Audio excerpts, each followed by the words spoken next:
Halo semuanya, welcome to channelku Bonita Arimida. Aku mau berbagi cerita nih mengenai studiku kemarin di S2 FKM UI atau Fakultas Kesehatan Masyarakat Universitas Indonesia. Semoga cerita ini bisa membantu siapa aja yang lagi masih bingung nih mau pilih ambil jurusan mana, peminatan apa, dan aku mau bagi-bagi cerita tentang peminatanku sendiri, yaitu manajemen pelayanan kesehatan. Nah, di UI ini kesehatan masyarakatnya nih udah berdiri sendiri di Fakultas Kesehatan Masyarakat, di mana di universitas-universitas lain kebanyakan kesehatan masyarakat tuh masih jadi satu sama Fakultas Kedokteran. Jadi di Fakultas Kesehatan Masyarakat ini lebih terkonsentrasi ke jurusan-jurusan yang ada dan peminatan, makanya banyak banget peminatan dan jurusan yang ada di FKM UI. Siapa aja yang bisa masuk di Pascasarjana FKM UI? Sebenarnya persyaratannya tuh masih standar ya, S1 atau D4 Kesehatan. Jadi kalau misal kamu S1-nya bukan di Kesehatan Masyarakat, kamu masih bisa kok. Misal kayak aku, S1-nya dokter gigi, bisa masuk S2 kesehatan masyarakat, atau dokter umum bisa juga, atau farmasi itu juga boleh. Jadi nggak harus S1-nya kesehatan masyarakat. FKM ini ada beberapa departemen. Nah, kalau kita S1-nya di FKM kan pasti udah hafal ya. Nah, ini untuk kita-kita yang S1-nya bukan dari FKM, jadi pasti masih bingung nih. Epidemiologi, ada juga biostatistika dan kependudukan. Lalu ada PKIP, K3, Kesehatan Lingkungan, Gizi Kesehatan Masyarakat, dan juga AKK. Nah, AKK ini yang biasanya peminatannya paling banyak nih. Nah, kalau di Pascasarjana sendiri, Pascasarjana FKM UI ini ada 4 prodi. Sebenarnya kamu bisa cari juga di website FKM UI atau SIMAK UI. 4 prodi ini yang pertama ada KARS, Kajian Administrasi Rumah Sakit. Nah, ini nggak ada peminatan sama sekali, jadi benar-benar langsung dari prodi, dan ini di bawah Departemen AKK. Nah, kalau kamu ambil KARS ini nanti gelarnya akan jadi MARS atau Magister Administrasi Rumah Sakit. Biasanya sih kita sebutnya MARS. Kedua ada K3, K3 juga nggak ada peminatan nih sama kayak KARS. Nah, itu di bawah Departemen K3 secara langsung, Keselamatan dan Kesehatan Kerja. Ini kalau kamu lulus dari K3, kamu akan mendapat gelar MKKK. Ada program studi epidemiologi. Di sini ada 3 peminatan. Peminatan epidemiologi klinik, epidemiologi terapan, sama epidemiologi komunitas. Nah, epidemiologi ini dia di bawah Departemen Epidemiologi, sehingga nanti kamu gelarnya adalah M.Epid. Nah, yang terakhir ada program studi ilmu kesehatan masyarakat. Nah, prodi ini nih yang peminatannya banyak banget. Salah satunya adalah manajemen pelayanan kesehatan yang aku ambil, atau disebut MPK. Peminatannya ini banyak, jadi ada beberapa departemen yang mengasuh peminatan-peminatan ini gitu. Contohnya kayak aku, MPK itu ada di bawah Departemen AKK. Lalu ada lagi misalkan gizi, peminatan gizi kesehatan masyarakat itu ada di bawah Departemen Gizi. Lalu seperti promosi kesehatan, misal kamu ambil peminatan promosi kesehatan, itu kamu akan ada di bawah Departemen PKIP. Nah, maksudnya di bawah departemen itu apa sih? Berarti itu diasuh oleh departemen tersebut, di mana berarti nanti dosen pembimbing kamu seluruh urusan jurnal dan tesis itu akan di bawah atau di supervisory oleh dosen-dosen dari departemen tersebut. Dan juga berarti banyak mata kuliah wajib yang akan diajarkan oleh dosen-dosen di departemen tersebut. Nah, untuk EKM ini, misal kamu lulus peminatan apapun, mau kamu ambil MPK, mau kamu ambil gizi, mau kamu ambil ekonomi kesehatan, asuransi kesehatan, itu kamu akan mendapat gelar MKM, Magister Kesehatan Masyarakat. Peminatan ini baru dibuka jika ada minimal 5 orang. Jadi misal kamu ambil seleksi, kemudian kamu ambil salah satu peminatan, ternyata tidak ada 5 orang di tahun tersebut, berarti kamu nanti akan ditawarkan ke peminatan yang lain yang di dalamnya mendekati mata kuliah yang tadinya kamu akan ambil. Untuk persyaratan juga bisa kamu cari sendiri di SIMA UI atau FKM. Di sini kita bakalan ngebahas langsung ke masa studinya kayak gimana, apa aja yang dipelajari, lalu berapa hari sih biasanya kalau ambil S2 di FKM UI. Nah, kemudian untuk mata kuliahnya ada apa aja sih? Mata kuliahnya itu ada mata kuliah wajib fakultas, ada mata kuliah wajib program studi, dan mata kuliah wajib peminatan. Di luar itu, kalau kamu masih punya total SKS yang bisa diambil itu mencukupi, kamu bisa ambil mata kuliah peminatan yang lain atau apapun, bahkan di fakultas yang lain, asalkan kamu memang bisa mengikutinya dengan baik. Ada mata kuliah wajib fakultas, program studi, dan juga peminatan.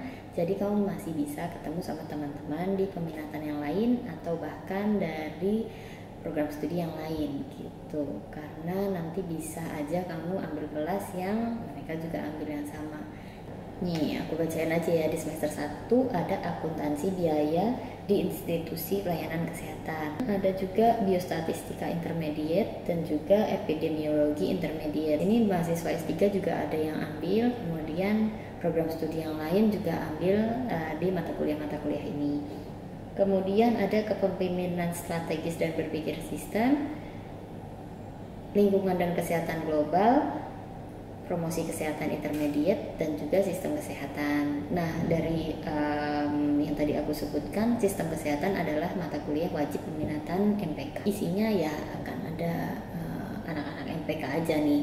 Dan untuk yang kepemimpinan strategis, lingkungan kesehatan global, promosi kesehatan intermediate, nanti akan ketemu dengan peminatan yang lain. Tapi kalau nggak salah itu program studi yang sama gitu. Jadi ketemu sama anak-anak yang ngambil ilmu kesehatan masyarakat. Lalu di semester 2 ada mata kuliah ekonomi kesehatan, manajemen dan kebijakan kesehatan.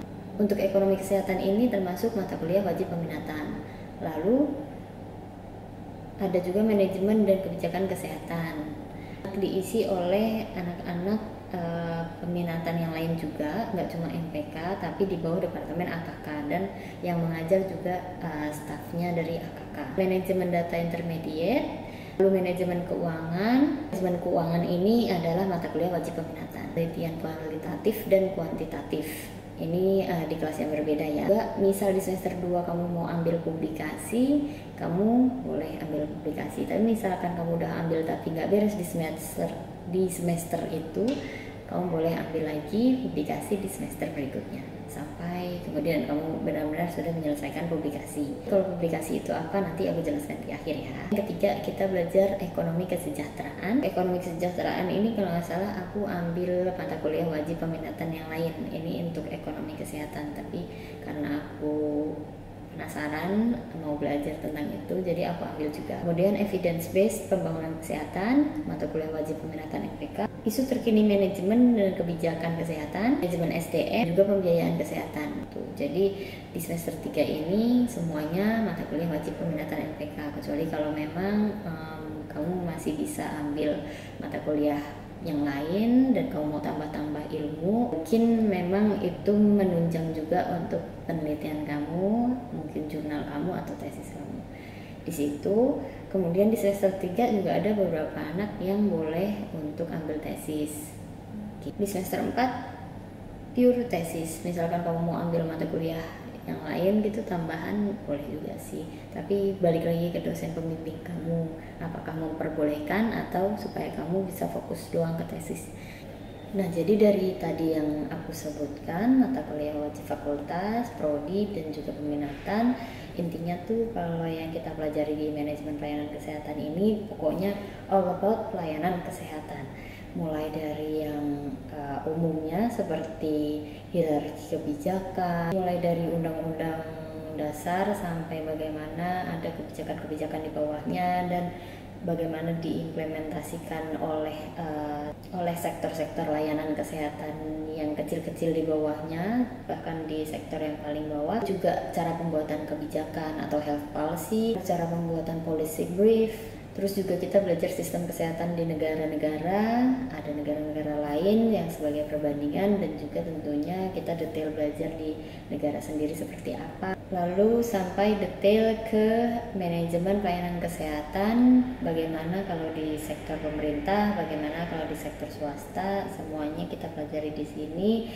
Detailnya seperti apa, bagaimana perhitungan keuangannya, lalu juga bagaimana manajemen sumber daya manusianya, manajemen sumber daya yang lainnya, seperti itu. Juga kita bahas mengenai BPJS, mulai dari perhitungan BPJS sampai bagaimana implementasi di layanan kesehatan. Dan juga kita mempelajari bagaimana cara BPJS ini bekerja. Intinya sih manajemen pelayanan kesehatan ini sangat menarik untuk kalian yang memang ingin mengetahui detail tentang manajemen di pelayanan kesehatan. Karena seperti yang kita tahu, walaupun kita berasal dari basicnya kesehatan, tentu kita tidak bisa dilepaskan oleh aspek manajemennya, karena bagaimana kita bisa memberikan pelayanan yang terbaik untuk customer atau untuk pasien dalam hal ini jika kita tidak memiliki manajemen yang baik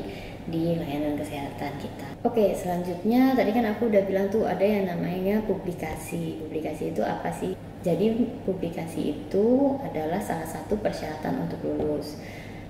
Syarat untuk lulus selain mengikuti mata kuliah wajib fakultas, mata kuliah wajib prodi, dan mata kuliah wajib peminatan, kamu juga harus published jurnal dan juga tentunya tesis. Publish jurnal itu berarti kamu nggak cuma submit, nggak cuma masukin jurnal kamu ke conference atau journal book atau jurnal-jurnal yang ada, tapi juga kamu harus accepted, diterima jurnal itu, dan juga akan dipublish.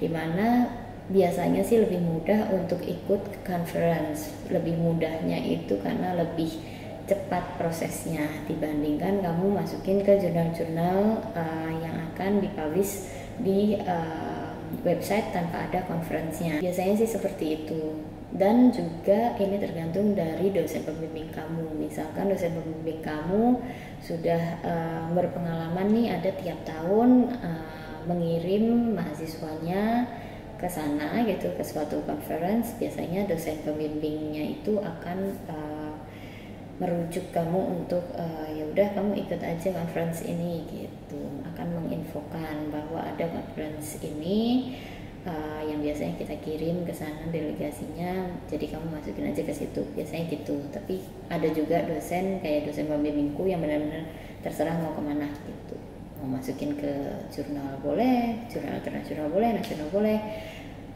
mau ke conference juga boleh. Jurnal ini umumnya dosen membebaskan kamu mau tentang apa, tapi memang disarankan kalau jurnal ini akan membantu penelitian tesis kamu, atau bahkan sebagian dari penelitian tesis kamu ini sudah kamu kerjakan untuk jurnal ini gitu. Karena nantinya jurnal ini misalkan sesuai dengan tesis kita akan mempermudah kita juga, kan kita nggak harus double cari kayak latar belakangnya, kemudian tinjauan pustakanya, lalu diskusi di bab 4 kayak gitu, karena kita udah familiar sama penelitian yang kita lakukan di jurnal ini. Jurnalnya apakah harus penelitian? Nggak juga, sebenarnya bisa juga systemic review. Biasanya sih kalau untuk S2 sudah disarankan kalau dosenku harus wajib systemic review yang benar gitu, udah nggak boleh lagi pakai literature review. Oh iya, kayak jurnal sama juga tesis itu tergantung sama dosennya kayak gimana, apakah dosennya mau atau menyarankan untuk cepetan tesis dari awal. Juga dosen yang lebih kayak di tahun pertama kamu benar-benar sekolah aja dulu yang benar, cari ilmu yang benar, cari ilmu yang banyak gitu, jangan mikirin tesis dulu. Selama cari ilmu itu kamu mulai pikirin tesis gitu. Jadi jangan terlalu ngoyo untuk tesisnya, tapi kamu harus fokus dulu nih sama cari ilmunya kayak gimana. Nanti pasti ketemu kok pemikiran-pemikiran yang kemudian itu jadi ide buat tesis kamu. Untuk dapat topik tesis tuh kayak gimana caranya, nanti aku akan kasih sedikit tips di video yang lain ya, caranya gimana untuk dapetin topik tesis. Nah, oke, untuk hari kuliahnya sebenarnya untuk awal-awal semester, karena ada banyak mata kuliah wajib fakultas dan juga prodi, kamu bisa banyak pilih nih, karena biasanya karena fakultas, mata kuliah wajib fakultas kan berarti banyak yang mengikuti, banyak mahasiswa yang akan mengikuti, jadi akan disediakan di beberapa hari, misalkan Selasa, Rabu, Kamis, sama Jumat kayak gitu. Jadi kamu tinggal pilih aja nih mau ambil di hari apa, apakah mau yang penting biar fokus kuliah gitu, jadi bisa ambil di hari Selasa, yang lainnya di hari yang lain kayak gitu. Jadi kamu tiap hari bakalan masuk ke kampus tapi cuman satu-satu mata kuliah, atau bakalan kamu padetin di hari-hari yang lain gitu. Karena biasanya mata kuliah peminatan itu kalau aku adanya di hari Jumat dan juga Sabtu. Jadi selain semester 1, aku di semester 2 dan 3 memang full di Jumat dan Sabtu gitu, dari pagi jam 7 sampai sore jam 5. Bahkan ada yang memang dia nggak ambil mata kuliah wajibnya di hari lain, jadi dia ambilnya di hari Jumat dan Sabtu, jadi dipadetin dari pagi sampai malam gitu, bahkan ada tuh. Tapi yang penting kita yang atur dan jangan sampai bentrok, karena kalau udah bentrok itu bakalan susah untuk pengurusannya supaya nggak bentrok. Dan bahkan ada beberapa dosen yang memang dia nggak mau kita telat sama sekali gitu, nggak dikasih spare waktu kayak 15 menit atau 10 menit gitu, nggak ada. Itu ada dosen yang seperti itu, dan memang baiknya juga jangan sampai telat ya masuk kuliahnya. Jadi memang ada beberapa semester 2 dan 3 aku yang benar-benar cuma di hari Jumat dan Sabtu penuh. Jadi kalau misal ada mahasiswa yang lain nanyain kuliahnya hari apa tuh, biasanya pada kaget, karena kan aku dapat beasiswa LPDP untuk kuliah S2-nya. Jadi pada bingung juga, kok LPDP bisa masih di kelas karyawan, padahal kita di kelas reguler, tapi memang di FKM UI kebanyakan full di Jumat dan Sabtu. Nah, kayaknya cukup nih share tentang kuliah di S2 FKM UI, khususnya peminatan manajemen pelayanan kesehatan. Nah, buat kamu yang masih ragu dan bingung, semoga video ini bisa membantu. Dadah!